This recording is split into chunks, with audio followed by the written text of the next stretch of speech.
Hey guys, Outlaws Matt here. I'm here with my brother Mike, and today I decided why not drive around and do a little bit of a vlog.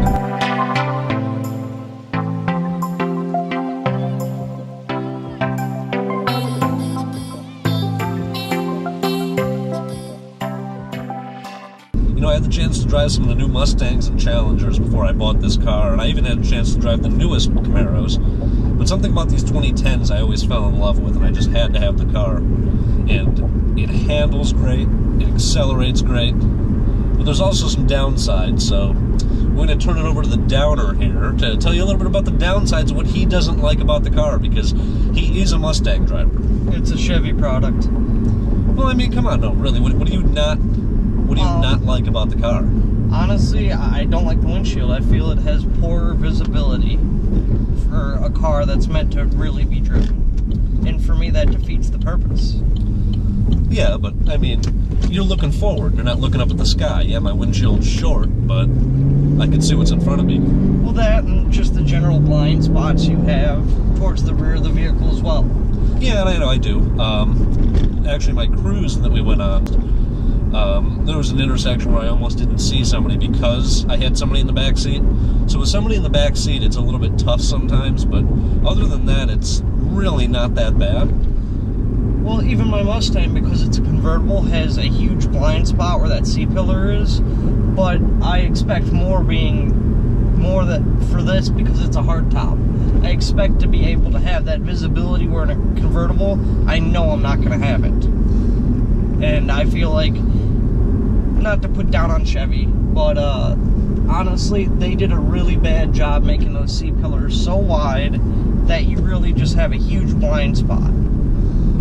You know, and they do. I know the Dodge has bigger blind spots, but don't get me wrong, the Challenger's still a great car.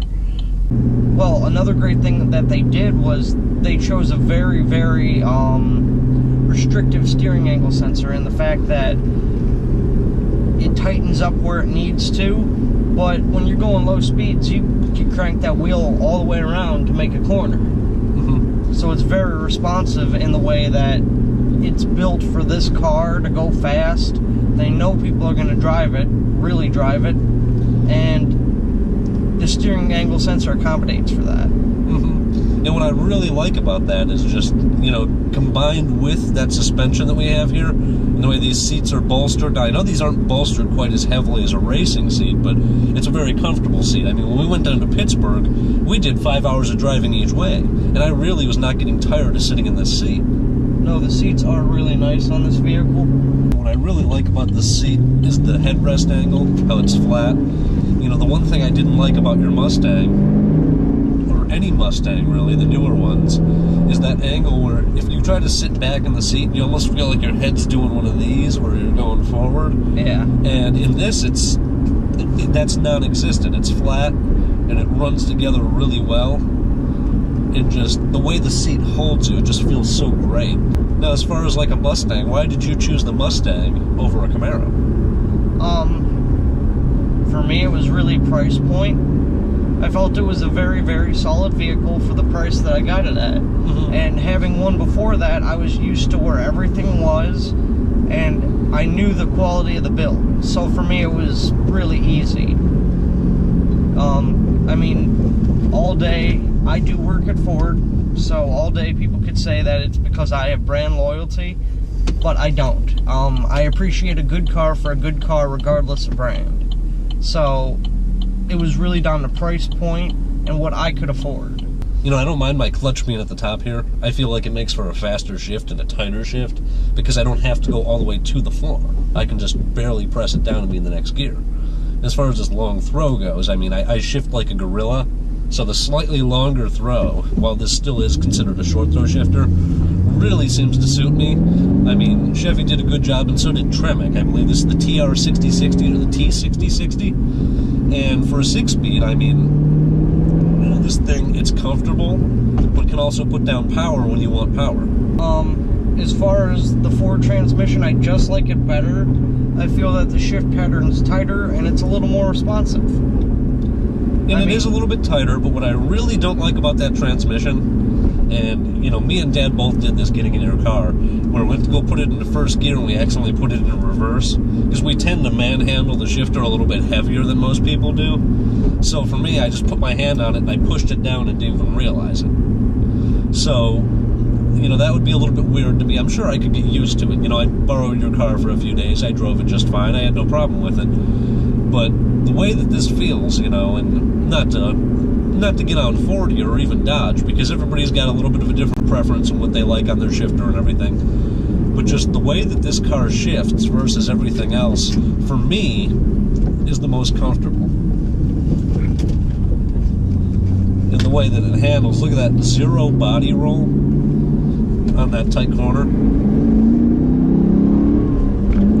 And the acceleration, how smooth it is. I mean, I didn't realize I was just going 60 there. I mean, I knew I got on it, but you don't feel like you're going 60. But it's a very drivable car, and you feel very confident in the high speeds. Whereas with the Mustangs, with the slightly shorter wheelbase and everything, I do get a little bit apprehensive about really laying into the car, if you know what I mean. Yeah, I've had the car up high enough with that short wheelbase that I'm used to that I don't have that problem. But ultimately, it comes down to build quality, in my opinion. Because you could have a real long wheelbase, it could be low, wide, and the center of gravity just, it feels good. But when you get into the higher speeds, some of the cars just can't perform. But when you're going around a corner, you know, versus the Mustang, you find yourself with a little bit more confidence when there's no body roll, and when it sits so low and it's so long and it's wide, it's a very stable platform. It's like trying to roll a house over compared to a trailer. But see, I feel like this one really can. I mean, if you look at the quality of this build,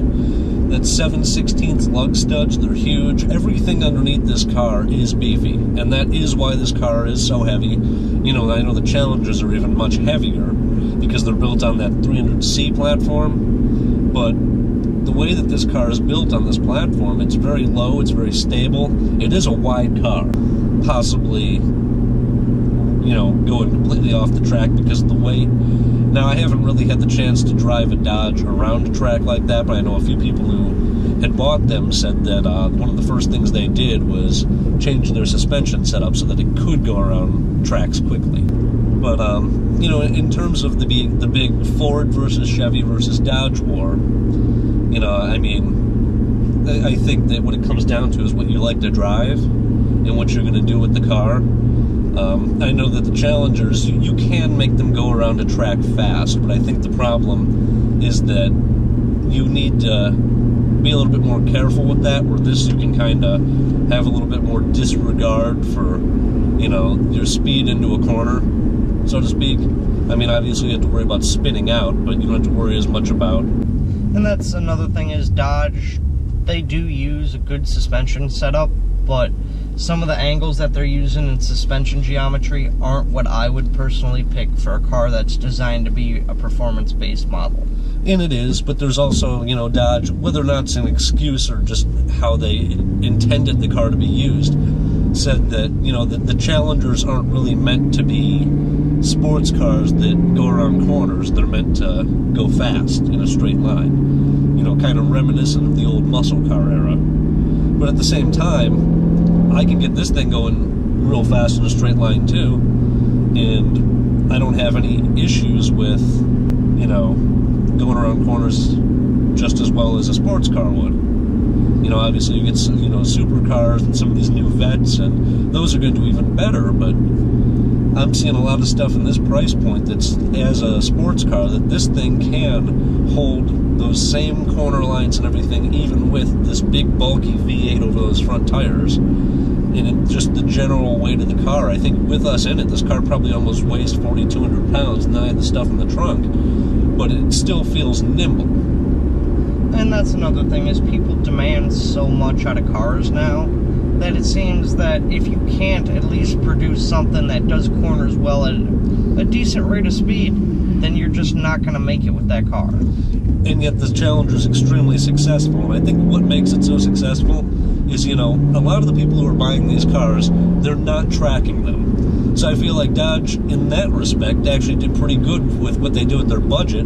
You got a little bit more car for that money in terms of not only the styling, but, some of the features and everything in it, the interior quality. And, you did get a bit more car for the money at the expense of not being able to throw it around a track is quite as fast. But how many people that are going to buy it are realistically going to throw it around a track? There's not many. Well, and another thing is that we're having the resurgence of the muscle car wars, which was ultimately the peak of automobile history. Everybody likes the old school stuff because it's classic, but if I said Chevelle, everybody that is into Chevy products knows what it is. It was a classic, iconic muscle car. And now that we're seeing that resurgence, people are caring more about how much motor they can put in the car, just like in the old days. Mm-hmm. Well, even now, though, look at some of the stuff they're offering in this car. I'm getting heated seats. And I think Dad said it the best. Back in the day, you bought the motor and the rest of the car just happened to come with it. And that's really what they made it about back in the day. And I think that, these car companies, why is Ford not, putting horsepower and cubic inch, specs and everything on their car commercials? Back in the day, it was a really big thing. This is the 454 Chevelle, and it's got a 454 cubic inch big block motor. And now they're like, oh, you can get the Dodge with a Hemi in it. Well, because there's so much performance that it's almost become, at least in the legendary muscle car world, like secondary feature, because you don't want your car to be fast. You expect it to be fast with some of these names on them. The Mustang, the Camaro, the Challenger, they were all known for being fast cars. And there's just no way that you could really tame them down and call it a Mustang, a Challenger, Corvette, etc.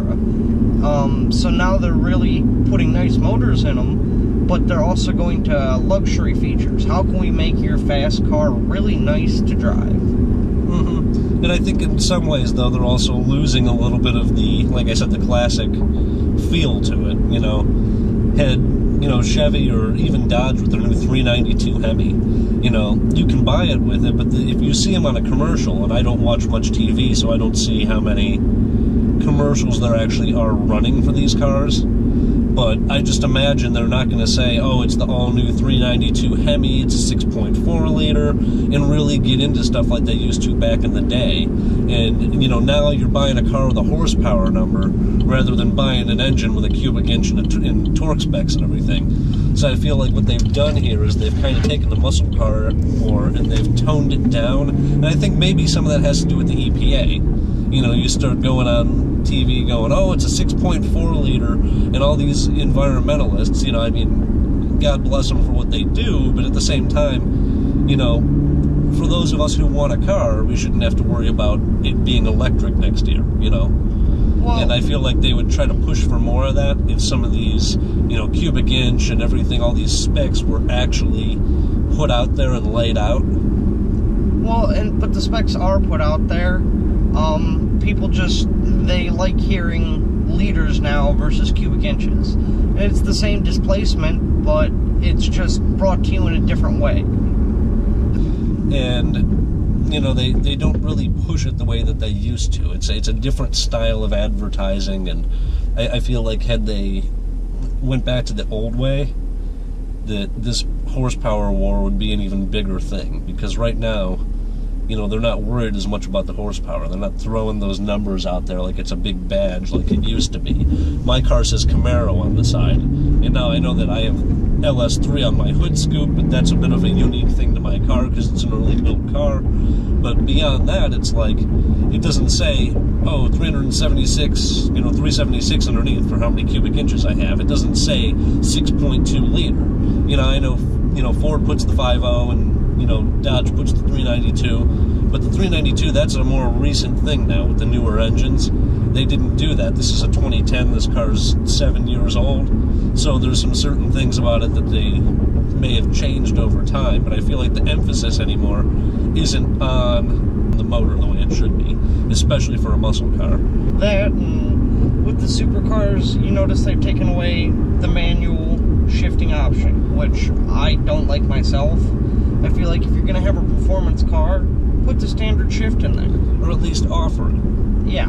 And I think, Ferrari had come out and said why they really stopped doing that, and Lamborghini especially. When the Gallardo came out and they really refreshed the look into this new look that they have today, in terms of the really crazy angles, everything looks like it's going to be a stealth bomber. You ran into that part where the classic car enthusiasts, they didn't necessarily, not even classic cars, just the fans of the older Lamborghinis, they didn't necessarily like the way the cars looked. And they kind of rebranded almost how Cadillacs rebranded. And in that rebranding, they drew a lot of, celebrities and stuff to them. And, celebrities have always had fast cars. But I think that, they drew the wrong crowd to it, and nobody was ordering them with a manual anymore.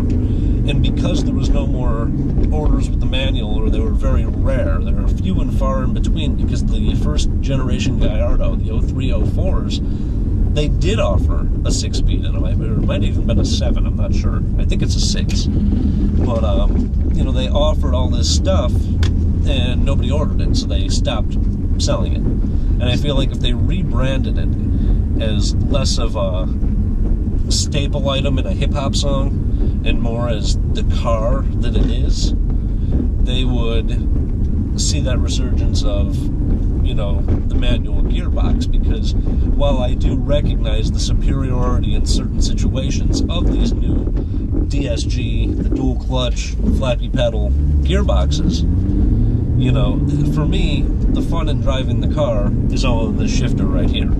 And you just don't get that with some of these new cars. Well, it's that, but look at BMW.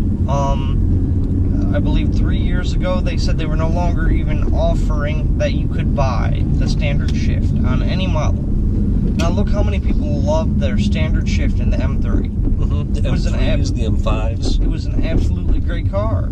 And they, in the name of saying it was just a luxury car, or branding that, they took away an option people loved. And I feel like that's something that shouldn't have been done. Mm-hmm. And, like I said, even if you don't put it, this isn't the standard model. I know a lot of cars with the standard model now. Sports cars seem to be a little bit different nowadays, but a lot of the time it comes down to, you have this ability to buy a car. Why should you not have the option to have the transmission you want? Absolutely. Because I know a lot of people who have turned away from cars because they don't offer that manual transmission. As much as people would like to think that it's dead, there are just as many people nowadays that want a manual as there was back in the 70s. There's just a larger population of people who can't drive them or don't want to drive them, and I don't understand why. They use the excuse, oh, well, heavy traffic, your leg gets tired. I could drive this car all day. I've driven this car all day. 600 miles, almost 700 miles, and I've had no problems with needing to use my clutch a lot, even in heavy traffic. But, I guess as a closing thought here, the manual isn't dying. The want for a bigger motor is not dying, and I don't think it ever will die. No.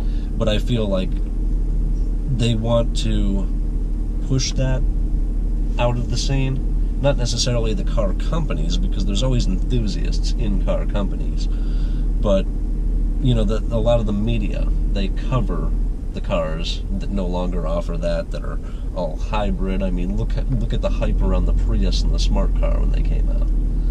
And that hype in the media, there was more hype for that than there was for this. Yeah. And, I feel like they're trying to push it out because the environmentalists. And, like I said, I know they're doing a job, they're doing it for a reason, but for how many car people there actually are out there, we're not making that big of an impact. A lot of guys switch these over to E85. They actually run cleaner on E85 than a lot of normal sedans do on pump gas. Yeah. So, I feel like moving forward, people order your cars with a manual, request a manual, even if you know that the car doesn't come with one, because eventually they might bring it back because everybody wants one. So, until next time, guys, I'm LS Matt. Like the video, share the video, Leave me a comment. Tell me what you like about some of these new cars, especially these new muscle cars. So until next time, have a great day, guys, and take care.